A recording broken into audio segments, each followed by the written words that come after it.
야, 진아, 너 또 식비에 30만 원이나 썼더라? 뭐야? 휴게 시간에 갑자기 웬 카톡인가 했는데 설마 가계부 본 거야? 봤지. 그니까 화내는 거잖아. 왜 또 그렇게 낭비한 건데? 또라니. 매달 식비에 30만 원 들었는데 이제 와서 무슨 소리야? 식비가 너무 과하다고. 낭비하지 말란 말이야. 설마 식비라고 써놓고 뒤에서 이상한 명품 같은 거 사는 건 아니겠지? 뭐? 내가 왜 그런 짓을 해? 솔직히 성인 2명이서 식비 30만 원이면 싼 거야. 보통 평균적으로는 66만 원 정도 들어간다는 데이터도 있다고. 남은 남이고 우리는 우리지. 애도 아니고 꼭 내가 한마디 해야겠어? 설마 여기서 더 절약하라는 소리를 하려는 건 아니겠지? 당연한 소리를 왜 해? 그럼 한 달 식비가 도대체 얼마이길 바라는 건데? 5만 원. 뭐라고? 5만 원이면 충분하잖아.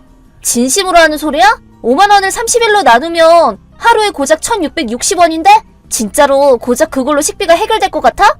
내가 본가에 살 때 들였던 식비가 5만 원이야. 문제될 거 없어. 고작 5만 원? 식비는 그냥 5만 원이면 충분해. 죽으면 그 정도 절약은 하란 말이야. 네가 너무 낭비를 하는 게 문제라니까 그러네. 근데 그건 아버님이나 어머님이 부담하고 계셨던 돈에 조금 더 보탰을 뿐인 것 같은데? 근데 아무 말도 안 하시던데? 그니까 5만 원으로 어떻게든 됐었단 소리야. 아, 맞다. 마침 내일 월급날이니까 이제부터 식비로는 딱 5만 원만 주도록 해야겠어. 뭐? 공과금 같은 건 어차피 다 자동이체니까 식비만 주면 문제 없잖아. 그니까 내일부터는 5만 원이다. 진짜 사람인가? 뭐? 그 5만 원은 당신 혼자 먹을 식비라는 거지? 네 식비는 따로 벌어서 먹을 생각이면 그렇게 하던가. 그래? 그럼 진짜 5만 원만 가지고 밥 만든다? 불만 없지? 그래, 그렇게 하라니까. 예산 넘기기라도 하면 바로 이혼이야. 알아서 잘하라고. 야, 오늘 도시락 꼬라지 뭐야? 뭐? 왜 밥에 장아찌밖에 없는데? 5만 원으로 한 달 살자면서 쌀이 5kg에 13,900원이고 그 13,900원을 하루로 환산하면 대충 460원이야. 장아찌는 친정에서 보내준 거라서 덤이고. 고작 460원어치 밥을 먹으라고? 매달 5만 원으로 먹고 살자며 하루에 1,660원으로 버텨야 된다니까? 나머지 2끼는 어쩔 건데? 설마 오늘 아침에 식빵 2개만 먹으라고 한 게 그 뜻이었어? 아니, 원래는 한 장밖에 못 먹지. 뭐? 나머지 한 장은 내 거였는데 당신이 먹은 거야. 고작 식빵 한 장? 마가린도 발랐잖아. 그거 바른다고 뭐가 달라져? 뭐 저녁은 그나마 좀 낫겠지만 크게 기대는 하지 마. 뭘 만들 셈인데? 콩나물이랑 피망볶음. 뭐? 밥도 있긴 한데 2그릇 이상은 못 먹는다? 고기는! 아, 왜? 도시락! 또 콩나물이냐고! 콩나물에 닭고기만 넣은 이상한 볶음 요리 만들었잖아. 그 도시락이 대충 450원어치야. 하다못해 밥은 넣어달란 말이야. 밥까지 넣으면 460원 추가되니까 910원이네. 예산 넘었는데? 고기도 넣어줬잖아. 맨날 닭고기밖에 안 주잖아. 돼지고기 먹고 싶다고. 소고기도 먹고 싶고. 그렇게 하면 달에 5만 원은 순식간에 넘는데? 절약해서 어떻게 좀 해보라니까. 그래서 닭고기는 영양소도 좋은데 비교적 싸니까 사서 해주는 거잖아. 그걸 말하는 게 아니잖아. 일부러 이러면서 속이는 거 아니야? 장 볼 때마다 영수증 다 보여주잖아. 속이기는 무슨. 그렇게 불만이면 한 달에 5만 원 소리 좀 그만하든가. 뭐? 아직 보름밖에 안 지났잖아. 그렇게 빨리 포기하려고 하면 안 되지. 그건 내가 하고 싶은 말인데? 내가 못 믿어오면 장 보는 거랑 밥 차리는 것도 다 혼자 해보면 되겠네. 5만 원 가지고 한번 잘해봐. 뭐래? 너 그 5만 원으로 식비를 어떻게 해보는 게 네 역할 아니야? 너만 잘하면 되는 얘기라고. 좀 열심히 노력해서 지금까지 해온 대로 좀 해봐. 그럼 나가서 식재료 좀 구해와봐. 뭐? 구해오라니. 바다나 강에 가서 낚아오든 먹을 수 있는 풀을 찾아오든. 아, 그래도 어디서 훔쳐오면 안 된다? 내가 왜 그래야 되는데? 5만 원밖에 못 쓰는데 그냥 공짜로 식재료를 조달하는 것 말고는 딱히 없잖아. 아니 무슨 서바이벌도 아니고. 뭐 완전히 틀린 것도 아니지. 똑바로 안 하면 진짜 이혼한다? 이미 충분히 똑바로 하고 있어.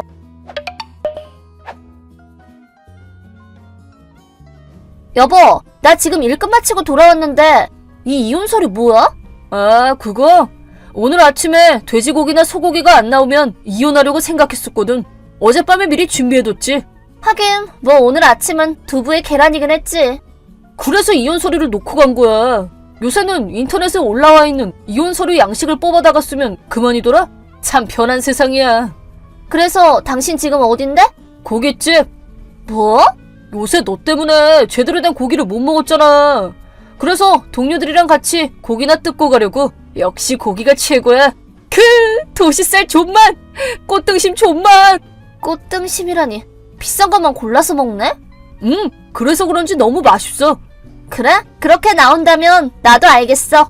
오, 드디어 분발해서 5만 원으로 어떻게 잘 해볼 생각이 드나봐. 내일부터는 고기도 좀 여러 가지 내란 말이야. 가서 이혼 서류 제출하고 올게. 우와, 갈비 미쳤다 진짜. 야, 손진아! 너 어디 갔어? 짐은 또 왜 싹 사라졌는데 뭐 하자는 거야? 아, 이제야 돌아오셨어? 술을 아주 진탕으로 마셨나봐? 얼마나 마시든 내 마음이지. 네가 이래라 저래라 할 건 아니잖아. 하긴 맞는 말이야. 이제 이혼할 거잖아, 우리. 방금 건 쓸데없는 참견이긴 했어. 뭔 소리야? 이혼 서류 내고 왔어. 뭐? 아까 분명 카톡으로 말했잖아. 뭘 놀라고 그래? 잠깐만. 진짜네? 고기가 너무 맛있어서 눈에 안 들어왔나 봐. 재산 분할이나 이런 건 변호사한테 맡길 생각이니까 멋대로 계좌에 있는 돈 꺼낼 생각하지 말고. 아니, 잠깐만. 아니, 뭔데? 이혼이라니 뭔 소리야? 왜 이혼을 하자는 건데? 그걸 왜 당신이 물어봐? 먼저 이혼하자고 한 것도 당신이고 이혼 서류를 써놓은 것도 당신이잖아. 뭐? 식비 예산을 넘으면 이혼이라고 말한 건 당신이잖아. 나는 거기에 동의해줬을 뿐이야. 뭔 소리야? 고깃집 가서 얼마 썼어? 대충 한 10만 원 정도? 고작 한 끼에 2달치 식비를 써버렸네? 아니, 이건 내 용돈으로 낸 거니까 괜찮지. 어제 내가 아침밥 하고 있을 때 내 지갑에서 20만 원 꺼내간 게 누구더라? 내가 모를 줄 알았나봐? 심지어 이번이 처음도 아니잖아. 그걸 봤어? 응, 주방에서 거실을 볼 수 있도록 거울을 뒀거든. 싹 다 봤지. 뭐 이혼 서류를 내기 전에 얘기라서 절도 취급을 하기는 어렵다고는 하지만 훔쳐가는 순간은 거울 너머로긴 하지만 핸드폰으로 확실하게 찍어놨어. 나중에 재산 분할 등으로 변호사가 연락할 거야. 내가 알고 있는 70만 원은 그 타이밍에 맞춰서 다 돌려줘. 이게 다 뭐야? 야, 손진아! 재산 분할이고 뭐고 2,070만 원 돌려달라는 게 뭔 소리야? 재산 분할은 보통 절반으로 나누는 거잖아. 변호사가 하는 얘기 똑바로 들었어? 당신 내가 결혼 전에 모아둔 예금 3,500만 원을 마음대로 유흥업소에 쓰고 다녔잖아. 같이 은행 갔을 때 비밀번호 훔쳐본 건가? 계좌에 얼마가 남았는지 제대로 확인을 안 한 나도 멍청하긴 했지만 그건 그거고 이건 이거야. 공유재산에 해당하는 건 결혼해서 같이 모은 계좌에 있는 1,500만 원이니까 이건 반환금의 일부로 내가 가져갈게. 나머지 2천만 원은 당신한테 직접 받아낼 거야. 아니, 잠깐만. 내 지갑에서 꺼내간 70만 원도 있으니까 합해서 2,070만 원인 거야. 아니, 그럼 재산 분할도 없다는 소리야? 실질적으로는 그렇지. 미치겠네. 식비를 5만 원으로 하라고 했던 건 10원이라도 더 업소녀들한테 갖다 바치려고 그랬던 거지? 아니, 그건 또 어떻게 알았는데. 뭐 그래도 대놓고 사귀는 관계로 발전하지는 않아서 상간녀 위자료는 없는 것만으로도 다행 아니야? 뭐가 다행이야. 외상으로 마시고 다녔던 것도 다 갚아야 된단 말이야. 1,800만 원. 그거 재산 분할로 어떻게 좀 해보려고 한 건데. 뭐야, 외상도 있어? 그러면 업소녀들도 금전적으로 힘들 거 아니야. 빨리 갚아줘야지. 남일 얘기하듯이 말하지 마. 남일 맞잖아. 뭐? 이혼하기로 했잖아, 우리. 그럼 남이지 뭐? 하여튼 2,070만 원은 똑바로 다 갚아? 아니, 앞으로는 할 얘기 있으면 변호사를 통해서 말해줘. 진아! 그럼 안녕.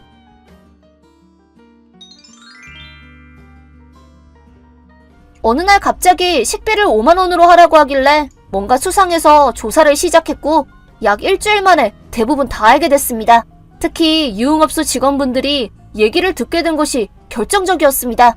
마지막에 걔 이제 돈 다 떨어졌어요. 라고 말했더니 바로 미수금을 받으려고 움직이기 시작했나 봅니다. 뭐 그래도 회사를 다니고 있으니까 어떻게든 갚기는 하겠지 싶었지만 3달 후에 회사도 그만뒀다고 합니다. 알고 보니 유흥업소를 다니던 걸 동료한테 들켜서 수치스러워서 퇴사한 거라고 하네요. 지금은 그 문제의 업소에서 잡일이나 하고 있다고 들었습니다. 뭐 제가 받아야 할 돈은 다 받았기 때문에 저랑은 딱히 상관없는 일이긴 하지만요. 안녕하세요, 구독자 여러분. 구독과 좋아요는 채널 운영에 큰 힘이 됩니다. 안녕하세요. 현재 세종시에서 거주하고 있는 30대 후반 여성입니다. 원래는 서울에서 거주하다가 시부모님이 노년은 시골에서 보내고 싶으시다길래 작년에 이사 왔어요. 저희는 아이들 학교 문제로 세종시 시내 쪽에 살지만 시부모님은 저희와 가까운 논산에 살고 계십니다. 주말마다 뵈러 가고요. 시부모님을 가까이 하며 사는 게 결코 쉬운 일은 아닌데 어려서 부모님이 일찍 돌아가신 저에게는 친부모님이나 다름없어요. 저는 올해로 결혼한 지 10년째인데 그 흔한 고부 갈등도 없었습니다. 하지만 형님 동서 간 갈등은 정점을 찍었더랬죠. 오늘 여러분께 들려드릴 사연이 바로 주제도 모르고 설치던 동서 이야기를 하기 위해서예요. 어떻게 보면 제 가족 흉을 보는 일이라 누워서 침 뱉기지만 너무 통쾌하게 한 방 먹여서 큰 마음 먹고 여러분께 털어놓으려고요.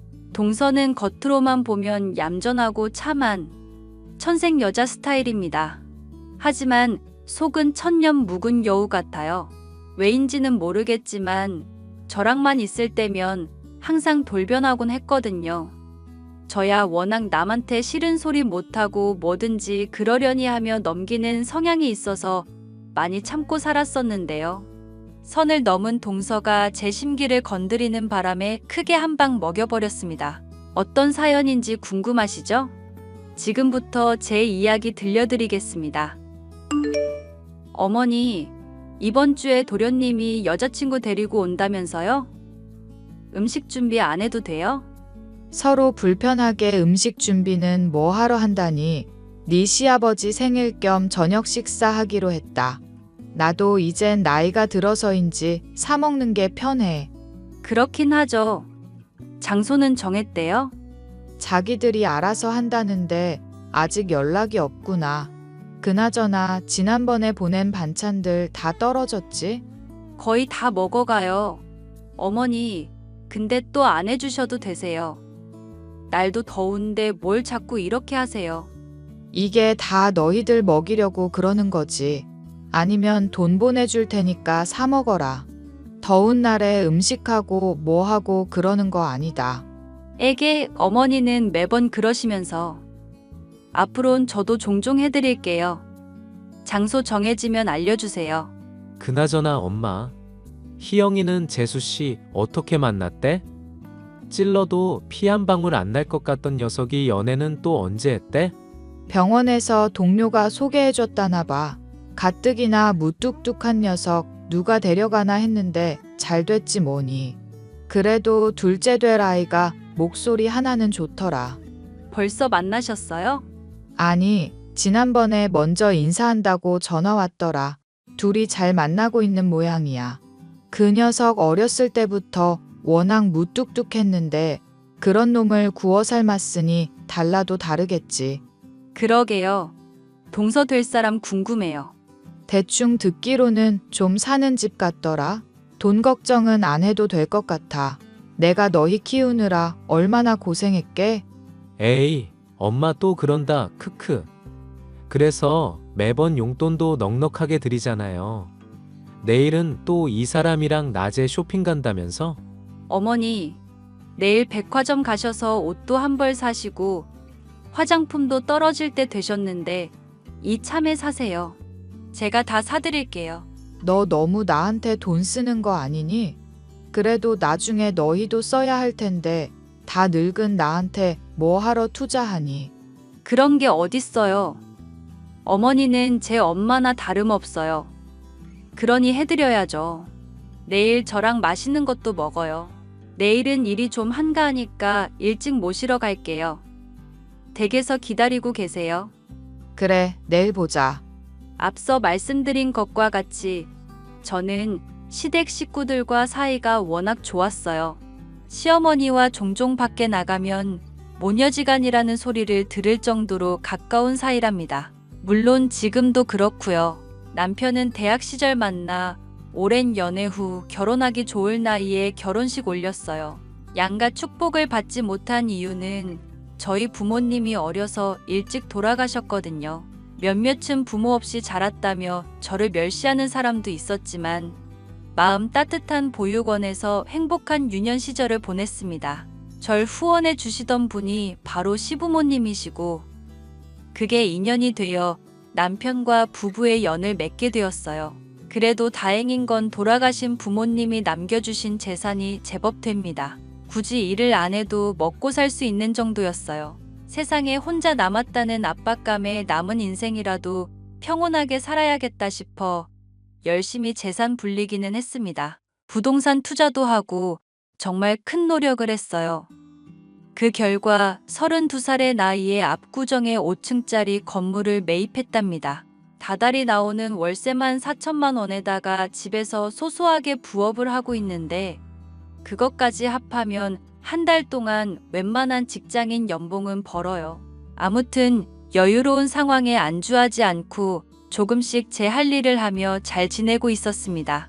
시동생이 결혼을 하고 싶다며 예비 동서를 데려온 그 이후부터 조금씩 달라지긴 했지만 말이죠. 안녕하세요. 처음 뵙겠습니다. 희영 씨랑 좋은 마음으로 만나고 있는 이경애라고 합니다. 만나서 반가워요. 나는 희영이 엄마 되는 사람. 이쪽은 희영이 형이랑 형수, 아가씨한테는 예비 형님이지. 만나서 반가워요. 정혜인이라고 해요. 희영이 통해서 말씀 많이 들었습니다. 저 녀석이 워낙 무뚝뚝해서 연애하는 줄도 몰랐는데 재수 씨처럼 좋은 분 만나는 것 같아 마음이 놓이네요. 좋게 봐주셔서 감사해요. 저랑 희영 씨 만난 지 얼마 안 됐지만 그만큼 서로 많이 사랑하거든요. 예쁘게 봐주셨으면 좋겠어요. 그나저나 어머님 오늘 너무 예쁘세요. 호호호, 그래요? 사실 며칠 전에 쇼핑 좀 했어요. 우리 며느리가 보는 눈이 좀 좋아서 말이지. 기회가 되면 같이 갔으면 좋겠네요. 난 딸 같은 며느리가 좋네. 어머 정말요? 저는 당연히 좋죠. 제가 더 좋은 거로 골라드릴게요. 솔직히 지금 입고 오신 거 나이대에 좀 안 어울리거든요. 트렌드도 안 맞는 것 같고. 그게 지금 무슨 소리예요? 어머님이 마음에 드신다는데 그런 식으로 말씀하시면 에이, 아서라 큰애야. 그냥 하는 소리고 좋은 날이니 그러려니 하자. 어머 형님, 제가 별 뜻 없이 그냥 생각 말한 건데 기분 나쁘셨다면 죄송해요. 아무튼 오늘 즐겁게 식사해요. 하하, 그러자 여보. 오늘 아버지 생신이기도 하니까 자, 식사부터 할까요? 동서는 처음 만난 자리에서부터 왠지 모르게 저를 경계하는 것 같았습니다.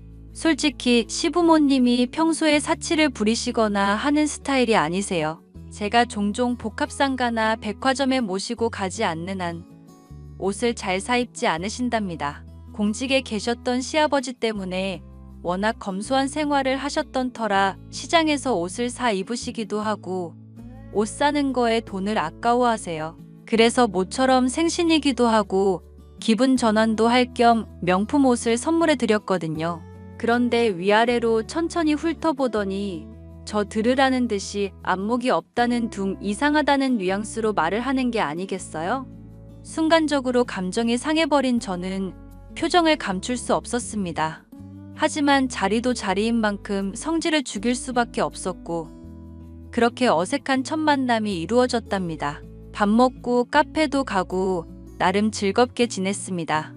그렇게 얼마 뒤 양가 상견례 후 빠르게 결혼 준비를 하기 시작했죠. 어머니, 요즘 정신 없으시죠? 청첩장은 나왔어요? 다음 주쯤 나올 것 같다는구나.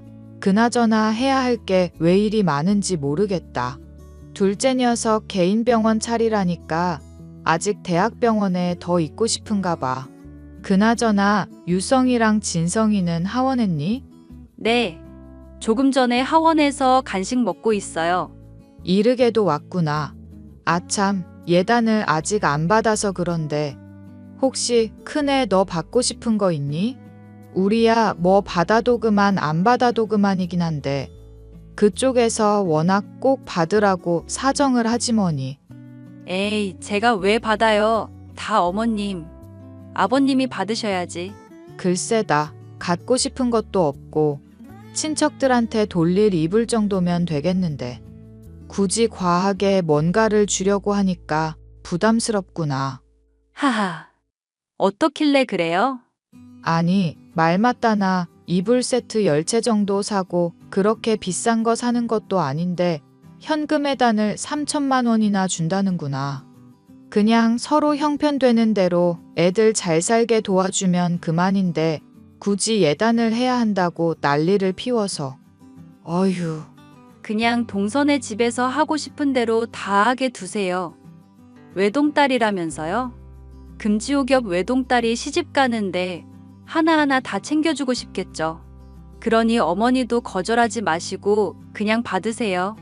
그래도 되는 거겠지? 요즘엔 서로 주고받고 안 하는 게 마음 편한 거라고 하길래 어차피 필요한 것도 없고 그래서. 그럼요, 그럼요. 어머님이 너무 욕심이 없으셔서 그래요. 아무튼 청첩장 나오면 알려주세요. 그리고 내일 애들 데리고 저녁에 넘어갈게요. 같이 저녁 식사해요. 우리는 좋다만 너 안 피곤하겠니? 혼자 애 둘 데리고 오가는 게 힘들 텐데. 희수가 2주 동안 출장이라며. 네. 그러니까 어머님이랑 밥도 먹고 그러죠. 저희도 저희끼리 먹는 거 맛없어요. 아무튼 내일 갈게요. 시어머니는 시동생의 결혼 준비로 골머리를 앓기 시작하셨습니다. 저희 때도 워낙 간소하게 가까운 지인들만 불러서 했는데 동서는 인생에 한 번뿐인 결혼, 평생 기억에 남을 수 있게 호화스럽게 하겠다고 난리였어요. 꽃 장식하는데 돈만 4천만 원이 넘게 들었다면 이해되시겠어요? 그도 그럴 것이 시동생이 현재 대학병원에서 근무하고 있고 동선의 아버지도 의사랍니다. 그런 거 들먹이면서 간단하게 할 수가 없다고 호언장담하더니 정말 등골이 휠 정도로 준비하더라고요. 시댁도 두 아들 다 의대 보내고 넉넉한 생활을 하시는 분들이셨지만 혀를 끌끌 차시더군요. 그래도 자식들이 잘 되길 바라는 부모 마음은 다 같은지 원하는 대로 해주셨어요. 그렇게 시동생은 많은 사람들의 축복 속에 결혼식을 올렸습니다. 동서는 이때다 싶었는지 거의 매일 시댁에 드나들며 딸 같은 며느리가 되고 싶다고 노래를 불렀어요. 어머님, 저 오늘 집에 가려고 하는데 계세요? 나 네 형님이랑 데이트 나왔다. 네일샵 갔다가 마사지 좀 받고 가려고. 남편들은 다 바깥일 하느라 없잖니. 그래서 모처럼 시간 좀 냈다. 힝, 어머님 너무하세요. 저한테도 연락해주시면 나갈 수 있는데 왜 형님이랑만 다니세요? 안 그래도 오전에 연락했었는데 안 받더라고. 두세 번 했는데 무슨 일 있나 싶어 그냥 뒀지. 저 필라테스 수업 받고 자고 있었어요. 운동 한번 빡세게 하고 나면 고단하더라고요. 형님은 운동 안 다니세요? 나도 운동 다녔지. 이제 다시 다녀야 하는데 엄두가 안 나네. 그렇게 집에만 계시다가 몸 다 굳어요. 그러니 저처럼 필라테스라도 하세요. 그나저나 둘째야. 너 지금이라도 나올래? 우리 여기 사거리 근처거든. 괜찮지? 어머님, 당연히 나가야죠.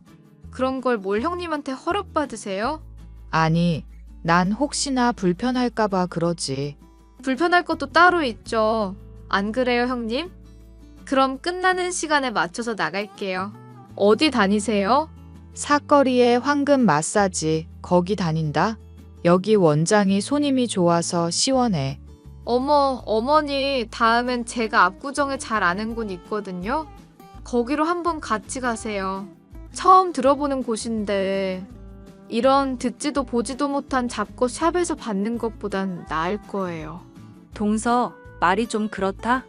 나도 나름 알아보고 모시고 온 건데 대놓고 듣지도 보지도 못한 잡것이라니. 지금까지 잘만 다니셨는데 한 2년 되셨죠? 그래, 2년 좀 넘었지. 작은 애야. 미안하지만 새로운 데 적응하는 것보다 난 다니던 데서 꾸준히 받는 게 좋다. 서비스도 좋고 가격도 적당하고 얼마나 좋니? 전 그러시다면 어쩔 수 없죠. 그나저나 형님 저한테 무슨 열등감 있으신 거 아니죠? 저도 어머님이랑 아주 친해지고 싶어서 그래요. 무슨 소리야? 아니, 별 의미 없이 한 소린데 괜히 나를 세우시니까 그러죠. 형님만 며느리가 아닌데. 내 입장에서 생각해봐. 기분 안 나쁘겠어? 아무튼 이따 시간 맞춰서 나와. 어머님 좋아하시는 소고기 먹으러 가자. 그래, 이상한 소리는 그만하고 나와. 둘째야, 그리고 나는 며느리들 차별 이런 거 안 한다. 첫째야, 워낙 일찍 결혼했고 같이 지낸 시간이 있어서 그렇고 너도 같은 며느리잖니. 다 내 딸이고 자식인 거지. 그러니 기분 좋게 식사하자꾸나. 아, 네 어머니. 시어머니와 저, 동서와의 사이는 그렇게 시작됐습니다. 동서는 병원에서 간호조무사로 일하다 결혼하면서 그만둔 상태였어요. 저와 시댁이 5분 정도 거리고 동선의 집은 차로 15분 정도 가야 있는 비교적 가까운 거리였습니다. 어찌나 눈치가 빠른지 제가 시댁에 가려는가 하면 꼭 동서도 오더라고요. 이제는 대놓고 절 견제하기 시작했습니다. 저희는 1년에 딱 한 번 설날에 제사를 지내요. 말이 제사지 다 같이 모여 새해 안녕을 빌면서 식사도 하고 얼굴도 보는 그런 자리입니다. 음식을 하면 귀찮기도 하고 반찬 가게에서 파는 게 훨씬 더 맛있다며 거기서 사 드세요. 갈비찜이랑 다른 해산물 요리 정도만 합니다. 그렇게 손도 안 가고 어떨 땐 배달 앱으로 주문해서 먹기도 하고요. 솔직히 명절이나 집안 행사 때 얼굴들 많이 붉힌다고 하는데 저는 공감을 하지 못해요. 그런 일이 없었으니까요. 아이를 낳으라고 강요한 적도 없으시고 한 번도 시어머니로서 월권 행위를 한다거나 권위 의식을 가지신 분도 아닙니다. 그런데요. 동서는 뭐를 그렇게 잘 보이고 싶은 건지 아주 용을 쓰더라고요. 형님, 이번에 명절을 어떻게 하면 되나요? 동서가 결혼하고 명절은 처음이지. 우리 명절 다른 집이랑 좀 달라. 음식도 많이 안 하고. 아니, 안 한다고 보면 되겠네. 혹시 동서 먹고 싶은 거 있어? 그게 무슨 말씀이세요? 명절인데 음식을 안 한다니요? 어머님이 귀찮으시다고 평소 잘 가시는 반찬 가게에서 사다 드시거든. 두 분 다 기름진 음식 많이 안 드신다고 딱 식사 때 먹을 양만 사오셔. 네? 그럼 제사도 안 지내요? 제사라고 할 것까진 없지만 그냥 가족들끼리 모여서 식사 한번 하는 게 전부야. 점심인지 저녁인지만 상의하고. 왜? 왜긴요. 명절이니까 요리하려고 했죠. 이럴 때 점수 따야지 언제 따요? 점수 딸 게 있나? 그냥 우리끼리 모여서 밥 먹는 건데 뭘. 동서 먹고 싶은 거 있으면 이야기해. 안 그래도 어머님이랑 메뉴 이야기하고 있었는데. 네? 지금 뭐라고 하셨어요? 아니, 형님은 도대체 절 뭐라고 생각하시는 거예요? 갑자기 왜 그래? 내가 동서를 뭐라고 생각하다니. 동서가 동서지 뭐야. 아니, 그런 걸 왜 저를 안 끼워주시냐고요. 형님 그렇게 안 봤는데 정말 못됐다. 지난번부터 좀 그랬는데 왜 저 왕따 시키세요? 도대체 무슨 소리를 하는 거야. 어머님이 아무래도 동서는 첫 명절이고 하니 어색하기도 하고 어수선할 테니까 알아서 준비하자고 하셔서 그런 거야. 그게 그렇게 잘못된 거야? 배려를 해줘도 고마운 줄 몰라. 그게 배려예요? 따돌리는 거지? 아, 그럼 동서가 알아서 해. 자꾸 내 탓하는데 이런 식으로 나 죄인 만들지 말고 동서가 직접 나서서 해보라고. 어머님한텐 미리 말씀드려 놓을 테니까. 진작에 그러셨어야죠. 두고 보세요. 뭘 두고 보라는 건지 정말 어이가 없었습니다. 어린아이같이 행동하는 동서 때문에 머리가 아플 지경이더군요. 전 시어머님께 이번엔 동서도 새로 들어왔고 하자는 대로 해보자 했습니다. 돋보이고 싶었던 동서는 정말 무서울 정도로 행동으로 옮기더군요. 시어머니도 이쯤 되면 고집을 꺾기 어려울 거라고 판단하셨는지 해보고 싶은 대로 해보라 하셨습니다. 동서는 이때다 싶었는지 정말 명절 음식을 하나부터 10까지 다 할 판이었어요. 그 와중에 다행인 건 저나 그 누구에게 도와달라 하지 않고 혼자 다 했다는 겁니다. 얼마나 뿌듯해하던지요. 그 무렵 시동생이 개인 병원을 차리고 싶어 한다고 남편에게 고민을 털어놓았습니다. 솔직히 병원 개원하는 게 돈이 한두 푼 드는 것도 아니고 이것저것 준비할 게 많아서 힘들거든요. 마침 제가 보유하고 있던 건물이 있는데 그 건물이 비어 있어서 병원으로 운영해도 좋은 곳이었습니다. 번화가는 아니지만 목이 좋은 곳이라 유동인구도 많고 서로 들어오려고 하는 자리였거든요. 어차피 비워두기도 뭐하고 이왕 병원 차릴 거 제 명의 건물에서 하면 누이 좋고 매부 좋다 생각해서 내주었어요. 남편과 시동생이 함께 병원을 개원했고 입소문도 금방 나서 아주 성공적이었습니다. 제 명의 건물에 보증금 없이 들어오는 게 죄송하다며 시동생은 실내 장식 비용이나 부수적인 건 본인이 해결한다고 했고요. 그랬더니 뭔가 잘못 알아도 단단히 잘못 알고 있는 동서가 저를 까내리기 시작하더군요. 애들 병원은 요즘 어떠니? 요즘 사람 엄청 많아요. 가족 찬스 쓰려고 해도 눈치 보인다니까요. 어찌나 사람들이 많던지. 정말이야? 생각보다 잘 되는 모양이구나. 어머니 말도 마세요. 장난 아니에요. 밥 먹을 시간도 없어서 난리예요. 그것 참 걱정이구나. 밥은 먹으면서 해야지. 제가 안 그래도 아침마다 도시락 보내고 있어요. 아침엔 안 먹는다고 해도 점심으로 뭐라도 먹으라고 서방님 것도 챙겨서 보내고 있어요.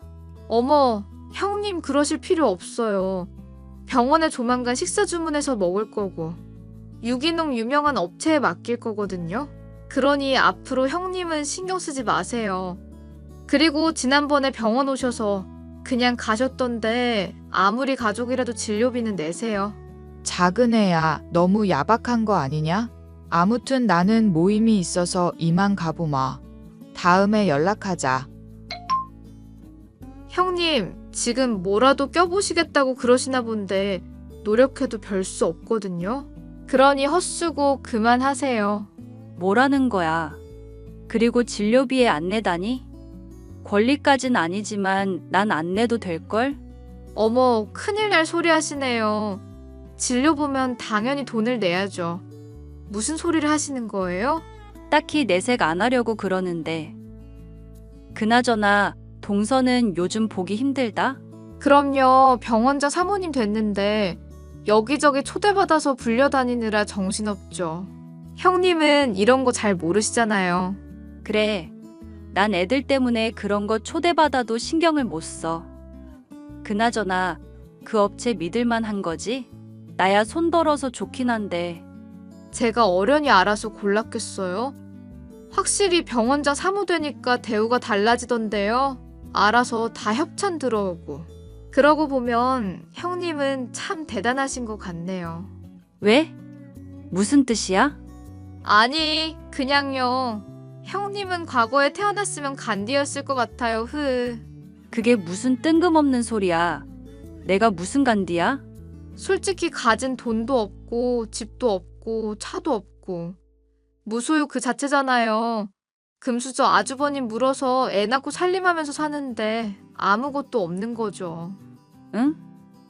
동서 지금 그거 나한테 한 말이야? 네, 그럼 형님한테 하는 소리지 지나가는 개한테 하는 소리겠어요? 이야, 동서 오늘 날 잡았네. 이참에 한번 물어나 보자. 왜 이렇게 나를 못 잡아먹어서 안달이야? 그리고 나에 대해서 얼마나 안다고 이래라 저래란데? 주제를 아셔야죠. 형님 같은 흙수저가 저희 집안에 가당키나 해요? 어디 가서 명함도 못 내는데 집에서 살림이나 잘하세요. 그나마 형님 대우해드리는 거니까. 뭔가 단단히 잘못 알고 있는 모양인데 그거 개소리야 동서. 내 월급이 네 연봉인데? 네? 아무리 기분 나쁘셔도 그렇지 그런 걸로 거짓말하시면 안 돼요. 거짓말 아닌데? 나 원래 이런 거 티내는 거 싫어하는데 동서가 원하니 어쩔 수 없지 뭐. 그 병원장 사모님 되니까 아주 기분 좋아 죽지. 누가 뭐래도 건물주가 제일인 거 모르지? 갑자기 건물주 이야기는 왜 하세요? 아, 형님 꿈이에요? 지금 부업이나 하고 계시잖아요. 저도 월급 받았던 사람이지만 형님이 돈을 벌면 얼마나 벌겠어요. 저 한 달 월급 400 가까이 받았던 사람이에요. 내 월급이 네 연봉이라니까? 월세 들어오는 거랑 이것저것 합하면 대충 5천 되겠네. 딱 맞지? 동서 연봉이랑 내 월급이랑 비슷한 거. 지금 그게 무슨 말이세요? 말장난하지 마세요. 말장난 아니고 거짓말도 아니거든. 단단히 착각하고 있는 건 동서 같은데? 정 궁금하면 병원 건물 등기부 떼보던가. 그리고 나 이번엔 그냥 못 넘어가겠어. 어머님, 드릴 말씀 있어요. 이번 계약 기간 끝나면 병원 폐업할까 해요. 다른 자리로 옮기던지. 형님, 그게 무슨 말씀이세요? 형님이 무슨 권리로 그러시는데요? 병원 개원하면서 저희가 들어간 돈이 자그마치 1억 5천이에요. 1억 5천?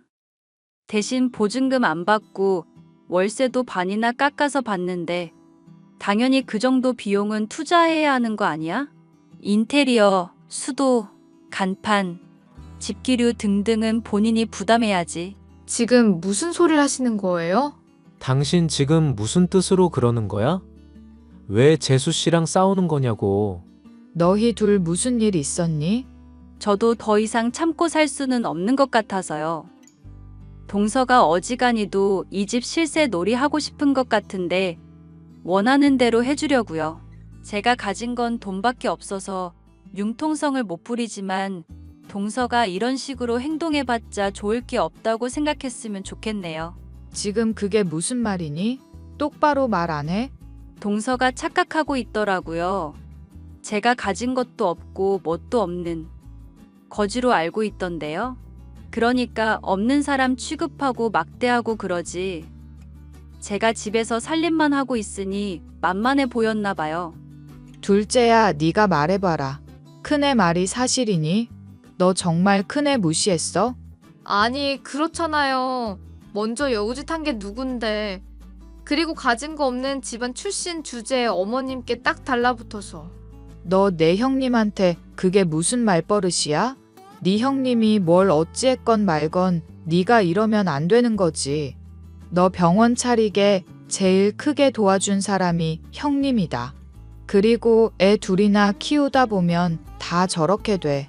너는 평생 안 그러고 살 것 같니? 큰애가 우리 집안에 얼마나 많은 보탬이 되고 있는데 아무것도 모르면서 그런 식으로 대한다니? 내가 지금까지 널 잘못 봤나 보구나. 그게 무슨 소리세요? 말 그대로다. 네 남편이 하는 병원 건물 네 형님 거야.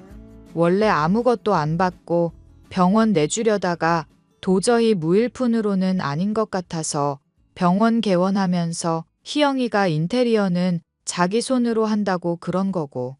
너 병원장 사모 소리 하면서 떠들고 다닐 때도 그러려니 했어.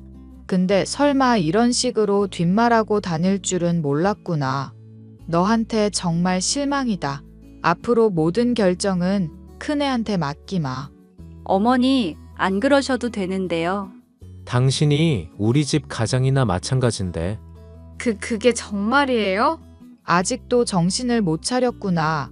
너 당장 네 형님 찾아가서 사과 못해? 결국 동서는 주제도 모르고 나대다가 시어머니에게 걸려 된통 혼나고 말았습니다. 이 사실을 알게 된 시동생이 얼굴 볼낯이 없다며 저한테 정중히 사과하더군요.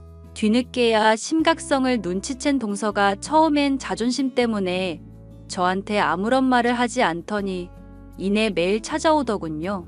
병원 사람들이 저에게 살갑게 대한 것이며 시댁 식구들이 저에게 그럴 수밖에 없던 이유를 알게 되니 현실 직시를 한 모양입니다. 물론 저는 화를 내거나 어떠한 위협도 하지 않고 예전처럼 똑같이 동서를 대하고 있어요.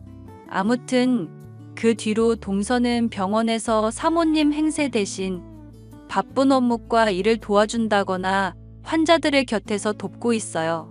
저는 병원에 대해 아낌없는 지원을 하고 있고 내년에는 사병동으로 개조해 입원실도 만들 생각이에요.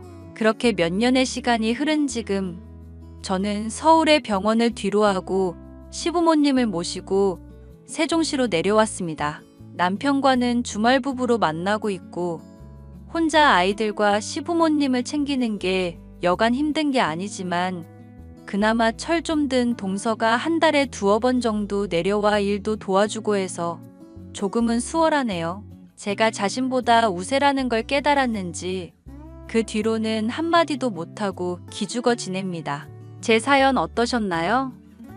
꼭 이렇게 돈으로 기를 죽여놔야 하는 건 아니지만 세상에 동서 같은 부류의 사람이 없었으면 좋겠어요. 사람이 사람과 만나면서 마음이 아닌 다른 거로 통하면 탈이 난다는데 전 그런 거 싫거든요. 아무튼 조금씩 제 입맛에 맞게 잘 물들어가고 있으니 잘해봐도 되겠죠? 그럼 사연은 여기서 마칩니다. 긴 사연 읽어주셔서 감사드려요. 안녕하세요, 구독자 여러분. 구독과 좋아요는 채널 운영에 큰 힘이 됩니다. 안녕하세요. 저는 고졸 공채로 대기업에 들어가서 지금까지 성실하게 근무하고 있는 30대 여성입니다.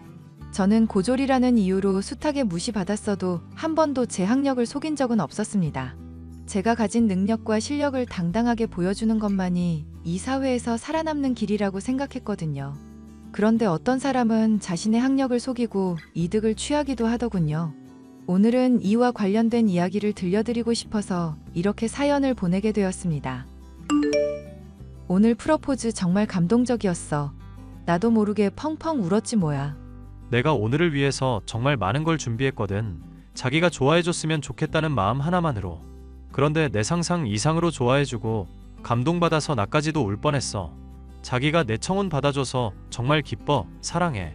나랑 자기 단둘만 생각하면 당연히 예스지. 그런데 뭐 마음에 걸리는 게 있어? 그게 사실은 그렇잖아. 자기는 명문대 졸업한 공채 사원이고 나는 고졸 사원인 걸 누구나 다 아는데 우리 둘이 사귀고 결혼까지 하는 걸 알게 되면 얼마나 많은 사람들이 손가락질할지 벌써부터 걱정이야. 누가 손가락질을 해? 우리 둘 다 회사에서 문제 일으킨 것도 아니고 미혼 남녀가 정상적으로 연애해서 결혼하겠다는데 뭐가 문제야? 자기가 나 생각해서 말 안 하는 거 다 알아. 그렇지만 우리 회사 사람들도 그렇고 세상 사람들 모두 고졸 사원이 대졸공채 사원 꼬셔서 결혼한다고 얼마나 수군덕거리겠어. 자기가 그런 사람이 아닌 걸 내가 알잖아. 나 못 믿어? 자기는 믿지. 그렇지만 어머님 아버님한테도 왠지 죄송스러워. 에이, 우리 부모님 정말 좋으신 분이야. 나한테도 결혼할 배우자 고를 때 다른 거 보지 말고 무조건 인성만 보라고 여러 번 얘기하신걸. 자기 만나보면 정말 좋아하실 거야. 남자친구의 아버지는 음료 납품업체를 운영하고 있는 사장님이었습니다. 남자친구는 겉으로는 전혀 부유한 티를 내지 않았기 때문에 몰랐는데 결혼 준비를 하다 보니 남자친구네 집안이 생각보다 더 좋다는 것을 알게 되어 저는 점점 위축되었습니다. 다만 시어머니가 남자친구를 낳아준 친어머니가 아니라 새어머니라는 점이 일반 가정과 조금 다른 점이었습니다.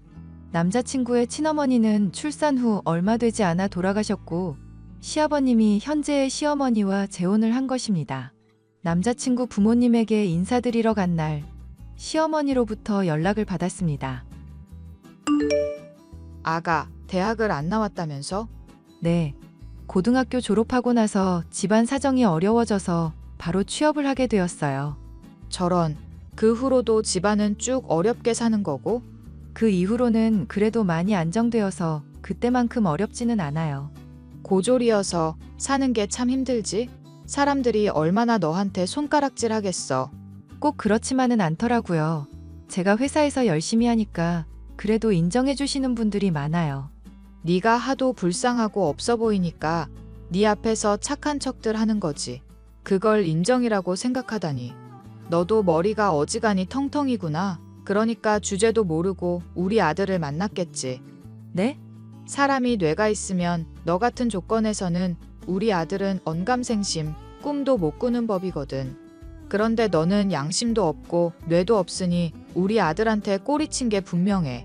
너처럼 무식한 게 죽자도 달려드니 우리 아들도 거절하기가 어려웠겠지. 아무리 그래도 그렇지. 결혼을 하겠다니 정말 기가 막혀서. 어머님, 제가 경호 씨랑 결혼하는 게 마음에 들지 않으세요? 마음에 안 드는 정도가 아니고 내 세상이 전부 무너지는 기분이다. 자고로 우리 집안에 너 같은 꼴통 똥멍청이는 존재한 적이 없어. 너희 시아버지랑 경호 둘 다 우리나라 최고 대학을 졸업했고 나도 어디 가서 안 꿀리는 학벌 아니겠니?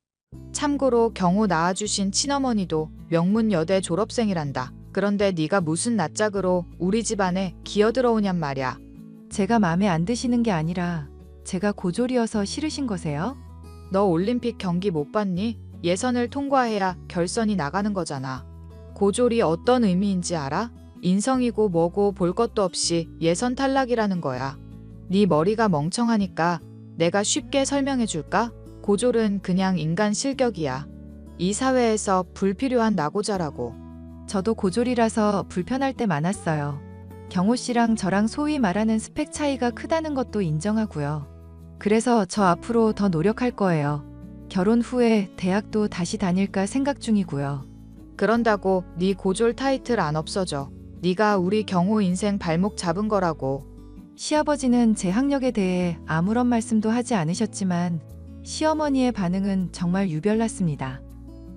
경호 씨 말로는 시어머니가 친엄마가 아니기 때문에 더욱더 예민하게 반응하시는 거라고 했습니다. 결혼하고 나면 저를 받아들여 주실 거라고 너무 깊게 생각하지 말라고 했지만 저는 기분이 좋지 않았습니다. 피임은 철저하게 하고 있는 거지. 당분간은 아이 가질 생각하지 말고 첫째도 피임, 둘째도 피임이다. 말씀은 감사하지만 저희는 아이 빨리 가지고 싶어서요. 아이도 많이 낳고 싶고요. 경호 씨가 외동아들로 자라서 많이 외로운가 보더라고요. 우리 경호가 짠하긴 하지. 그런데 어쩌겠니. 피가 더럽혀지는 걸 막으려면 일단 피임이라도 해야지. 피가 더럽혀져요? 설마 저 때문에요? 그래, 너 같은 고졸 피가 섞인다는 상상만 해도 몸서리가 쳐져. 우리 집안 사람들이 어떻게 지켜온 명문대 핏줄인데 니깎게 들어와서 망칠 수가 있니? 어머님, 저희 이미 결혼했는데 도대체 언제까지 그런 말씀 하실 생각이세요?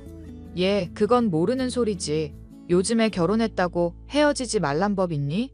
우리 경호가 워낙 순진하고 눈이 낮아서 너 같은 거랑 결혼까지 했지만 두고 보렴. 1년도 안 되어서 질려 나가 떨어질 테니까. 원래 고급진 음식만 먹다 보면 이렇게 가끔 별식도 먹고 싶은 생각이 드는 게 사람이라니까. 그때 가서 아이 핑계 대면서 우리 경호 발목 잡을 생각하지 말고 피임이나 잘해. 정말 너무 어이가 없네요. 저희 가족 계획은 저희가 알아서 할 거고요. 핏줄 망쳤다는 말 들을 만큼 제가 잘못한 거 없어요. 그래. 네 멍청한 머리로 내가 하는 말 이해 못하는 것도 무리는 아니지. 사람이 대화를 하려고 해도 지능이 있어야 하는 법이니까. 아유, 나도 참. 원숭이 같은 애 데리고 무슨 이렇게 고차원적인 소리를 하는지. 너는 그냥 우리 경호 수발 들다가 경호가 너 질렸다고 하면 곱게 나갈 준비나 해. 알았지? 시어머니의 막말은 점점 더 심해졌습니다. 처음에는 한 귀로 듣고 한 귀로 흘릴까 생각해봤지만 도저히 그럴 수가 없었습니다. 대학을 안 갔다는 이유 하나만으로 이런 취급을 당한다는 게 너무나 억울했습니다. 엄마, 아무리 생각해도 이건 아닌 것 같아. 우리 딸, 도대체 무슨 일인데 그래? 우리 시어머니 말야. 내가 고졸이라서 나를 맘에 안 들어 한다는 건 알고 있었거든. 그런데 그게 정도가 너무 심해. 내가 어딜 가서 범죄를 저지른 것도 아닌데 이런 소리를 듣고 살아야 하는 건지 회의감도 들고. 아니, 그 양반은 도대체 얼마나 대단한 대학을 나왔길래 사람을 그렇게 무시한다니?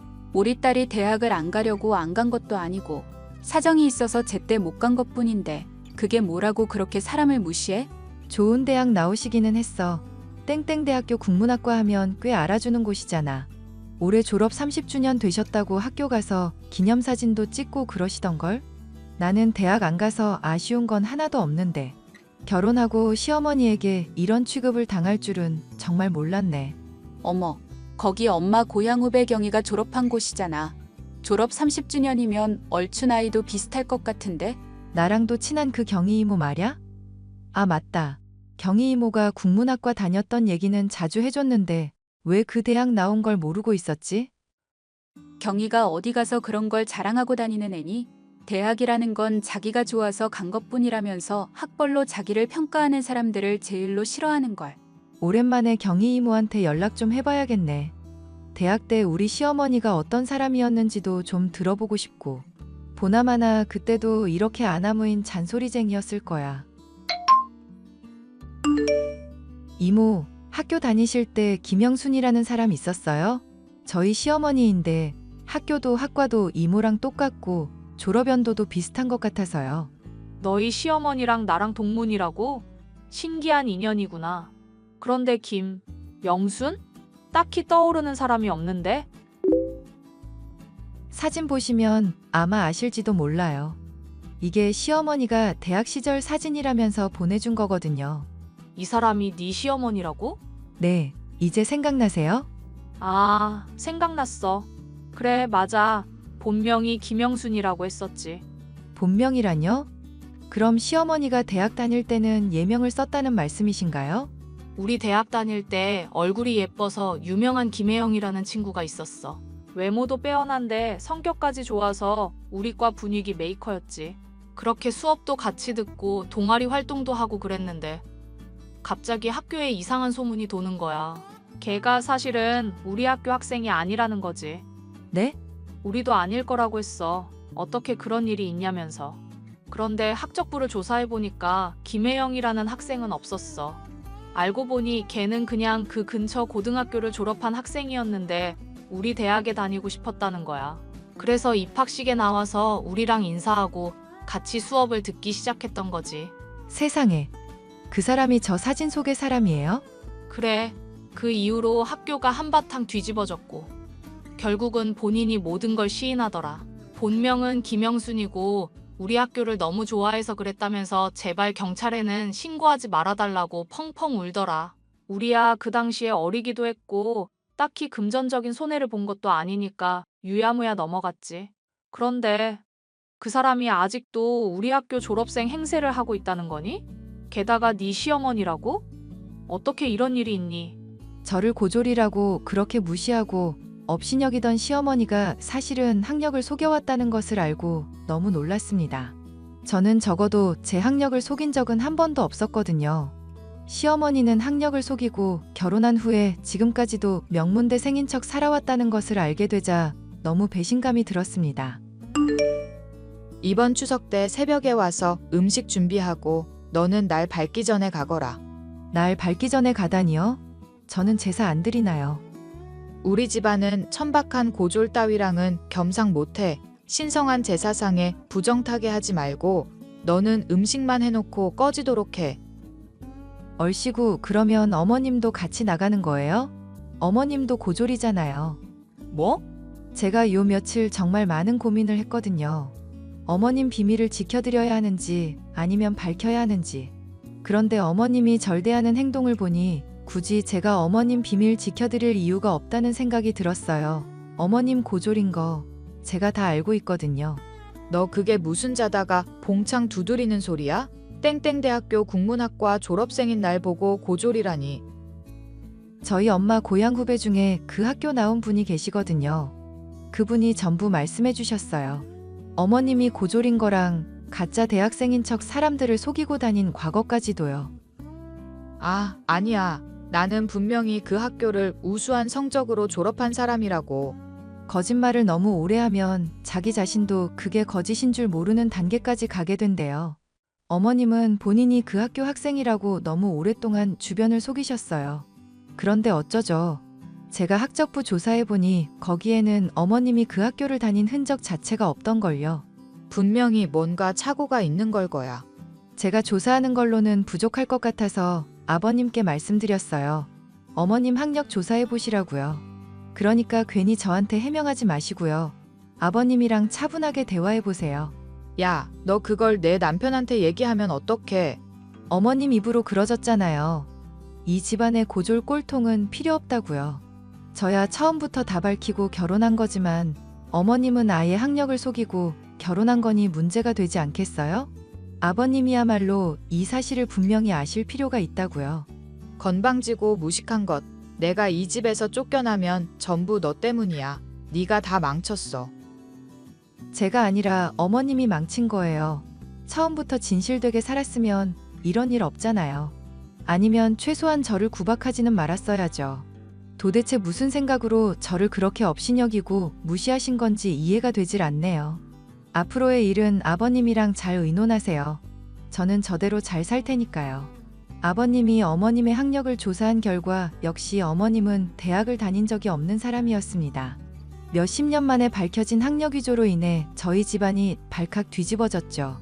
아버님은 그 어떤 가치보다 진실성을 중요하게 여기는 분이었습니다.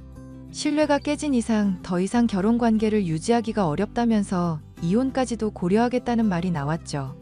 괜히 저 때문에 분란을 일으킨 것 같아 마음이 무겁지만 제가 더 이상 할 수 있는 일이 없는 것 같습니다. 시어머니 본인이 스스로 자초한 일이니 스스로 해결해야겠지요. 이 사연을 들으시는 분들은 부디 자신의 삶에 대해 속이는 일 없이 정직한 삶을 사시길 바라겠습니다. 제 이야기를 들어주셔서 정말 감사합니다.